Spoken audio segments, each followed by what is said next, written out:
ఒక దేశ ఆర్థిక వ్యవస్థను నిలబెట్టడంలో ఆ దేశంలోని కొన్ని కంపెనీలు ఎంతో ముఖ్యమైన పాత్రను పోషిస్తాయి. అలా మన దేశంలో చూసుకుంటే టాటా గ్రూప్, రిలయన్స్, బిర్లా, విప్రో వంటి ఎన్నో కంపెనీలున్నాయి.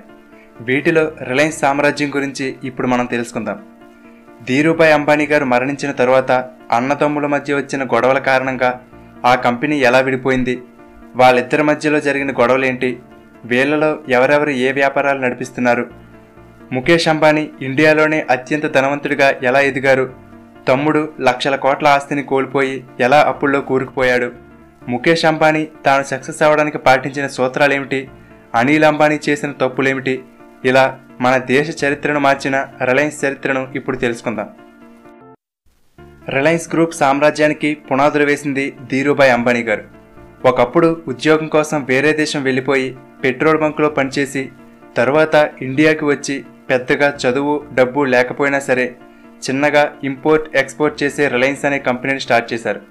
తర్వాత అది టెక్స్టైల్, టెలికాం, పెట్రోకెమికల్స్, ఎనర్జీ ఇలా ఒక్కొక్క రంగంలో విస్తరిస్తూ కొన్ని వేల కోట్ల విలువ చేసే కంపెనీగా ఎదిగింది.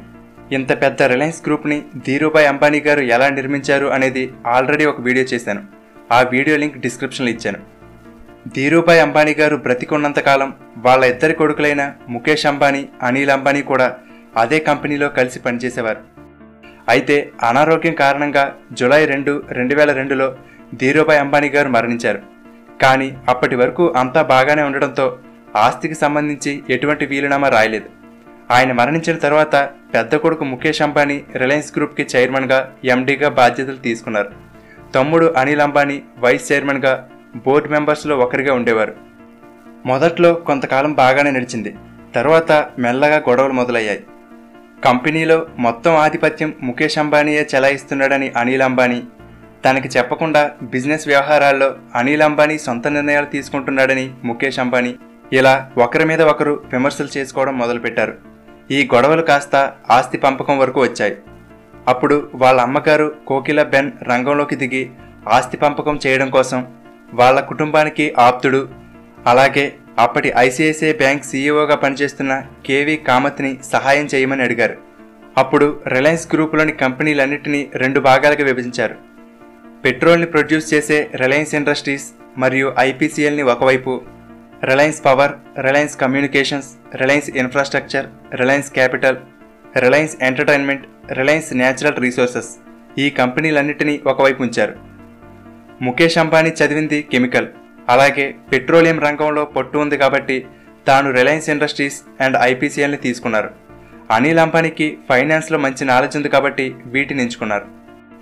అలా ముఖేష్ అంబానీకి వచ్చిన కంపెనీ విలువ సుమారుగా 96,000 కోట్లు, అనిల్ అంబానీకి వచ్చిన కంపెనీల విలువ 56,000 కోట్లు. అనిల్ అంబానీ వాటా తక్కువగా ఉన్నప్పటికీ తన గ్రూప్లో రిలయన్స్ కమ్యూనికేషన్స్ ఉంది. భవిష్యత్తులో అందరూ మొబైల్స్ వాడతారు కాబట్టి రిలయన్స్ నెట్వర్క్కి మంచి డిమాండ్ ఉంటుంది అని అనిల్ అంబానీ భావించారు. ఈ విధంగా ఇద్దరి ప్రయాణం మొదలైంది. అలా ఇద్దరూ పోటాపోటీగా వ్యాపారాన్ని విస్తరించడం మొదలుపెట్టారు.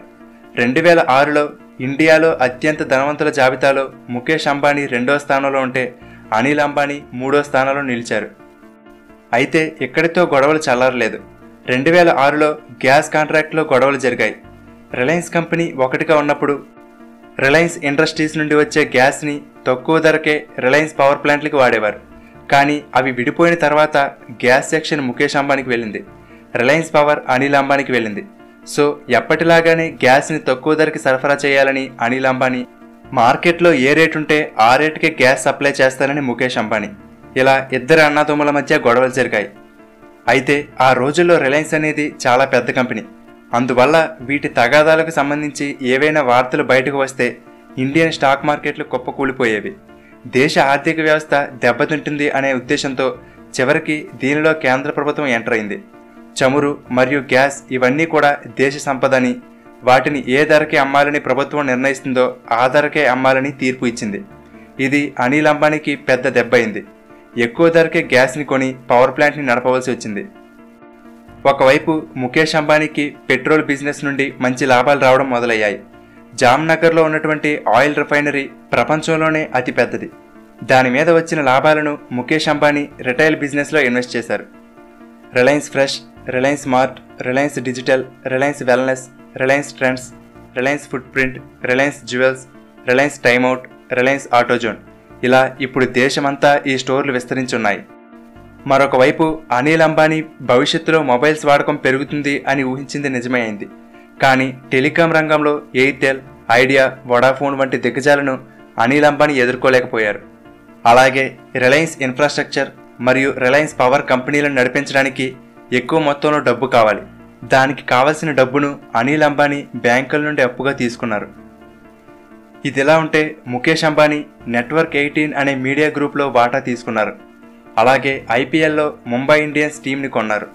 అలా ముఖేష్ అంబానీ రిలయన్స్ గ్రూప్ దేశంలోనే ఎక్కువ లాభాలు సంపాదిస్తున్న కంపెనీలలో నెంబర్ 1గా ఎదిగింది. మరొక వైపు తీసుకున్న అప్పులకి పెరుగుతున్న వడ్డీలు చెల్లించడానికి అనిల్ అంబానీ తనకున్న కంపెనీలలో తన వాటాని అమ్ముకోవాల్సి వచ్చింది. ఇక రిలయన్స్ కమ్యూనికేషన్స్ అయితే మూతపడిపోయే స్థాయికి వచ్చేసింది.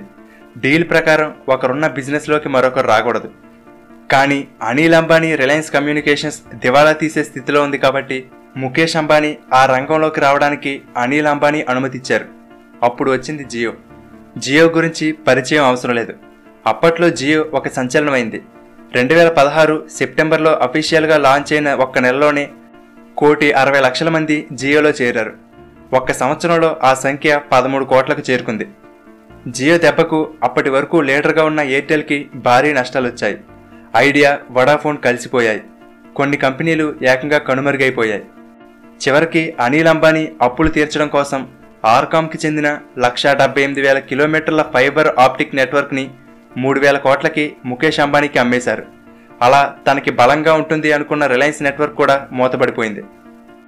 జియోని తీసుకురావడానికి ముఖేష్ అంబానీ కూడా చాలా రిస్క్ తీసుకుని అప్పు చేసి మరీ సుమారుగా 1,00,000 కోట్లకు పైగా దీనిలో ఇన్వెస్ట్ చేశారు.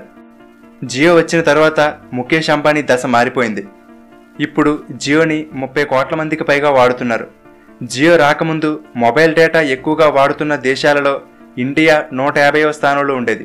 కానీ జియో వచ్చిన ఒక్క సంవత్సరంలోనే చైనా, అమెరికాను కూడా దాటేసి ఇండియా మొదటి స్థానంలో నిలిచింది. అంతలా జియో ఇంపాక్ట్ తీసుకొచ్చింది.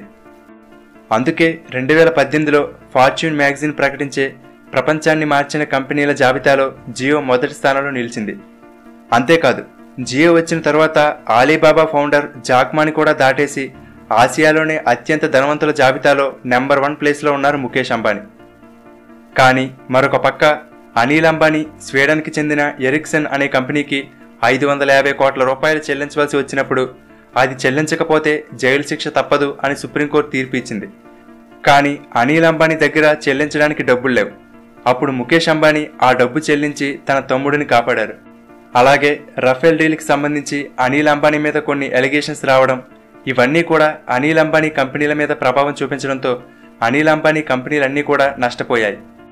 2008వ సంవత్సరంలో $42 బిలియన్ ప్రపంచ ధనవంతుల జాబితాలో 6వ స్థానంలో ఉన్న అనిల్ అంబానీ ఇప్పుడు $0.5 బిలియన్ ఆస్తితో కనీసం బిలియనీర్ల జాబితాలో కూడా లేరు. అనిల్ అంబానీ పరిస్థితి ఎంతగా దిగజారిందంటే కేవలం ముఖేష్ అంబానీ ఇల్లైనటువంటి యాంటాలియా విలువ కన్నా కూడా అనిల్ అంబానీ మొత్తం ఆస్తి తక్కువ అంటే అర్థం చేసుకోవచ్చు. సరే, అసలు ముఖేష్ అంబానీ అంతలా ఎదగడానికి, అనిల్ అంబానీ అప్పుల్లోకి వెళ్ళడానికి కారణం ఏంటనేది చూద్దాం. ప్రతి ఒక్క కంపెనీకి కూడా నష్టాల్లో ఆదుకునే బలమైన బిజినెస్ ఒకటి ఉంటుంది. ఉదాహరణకి ముఖేష్ అంబానీకి రిలయన్స్ పెట్రోల్ బిజినెస్ ఉంది, టాటా గ్రూప్కి టీసీఎస్ కంపెనీ ఉంది. కానీ అలా అనిల్ అంబానీని ఆదుకోవడానికి తనకున్న గ్రూప్లో అంత పెద్ద కంపెనీ ఏదీ లేదు.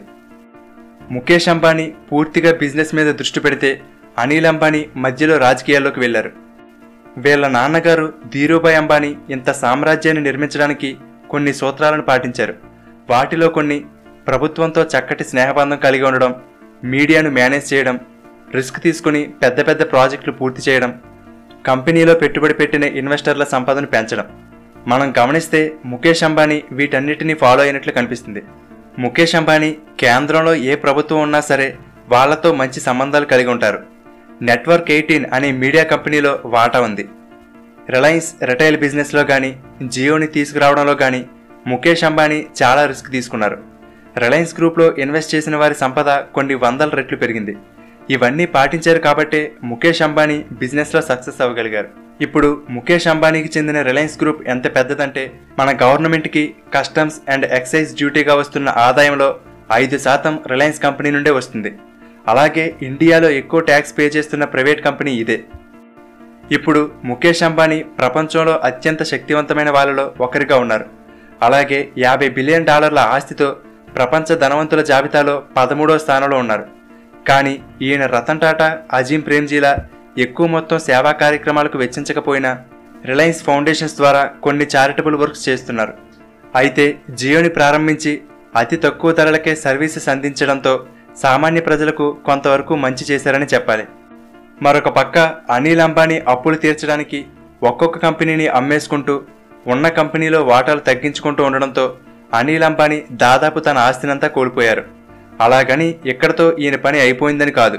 భవిష్యత్తులో అయినా మళ్ళీ అనిల్ అంబానీ తన కంపెనీలను లాభాల బాట పట్టిస్తారో లేదో చూడాలి. ఇది ఫ్రెండ్స్ రిలయన్స్ గ్రూప్ చరిత్ర. ఈ వీడియో మీకు నచ్చితే లైక్ చేయండి, అలాగే మీ ఫ్రెండ్స్ అందరికీ షేర్ చేయండి.